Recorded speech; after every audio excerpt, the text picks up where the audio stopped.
नमस्कार, मी संतोष पाटील, जिल्हाधिकारी सातारा।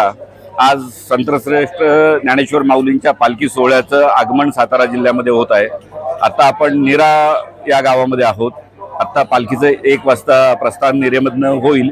त्यानंतर साताराच्या बाजूला गेल्यानंतर निरास्नान होईल पादुकांचं आणि त्यानंतर माननीय पालकमंत्री आणि जिल्ह्यातील सर्व मंत्री महोदय पालखी सोहळ्याचं स्वागत जिल्ह्यामध्ये करणार आहेत। पालखी सोहळ्याचे एकूण 4 मुक्काम सातारा जिल्ह्यामध्ये असणार आहेत। लोणंद, तरडगाव, फलटण, बरड आणि 19 तारखेला जिल्ह्यातून पंढरपूरकडे प्रस्थान होणार आहे। या पालखी सोहळ्याच्या पूर्वतयारीच्या अनुषंगाने सर्व तयारी जय्यतपणे झालेली आहे। वाहतूक आराखडा झालेला आहे, आरोग्याचा आराखडा झालेला आहे आणि मुक्कामाच्या ठिकाणी सर्व सोयी सुविधा पुरवण्यात आलेल्या आहेत।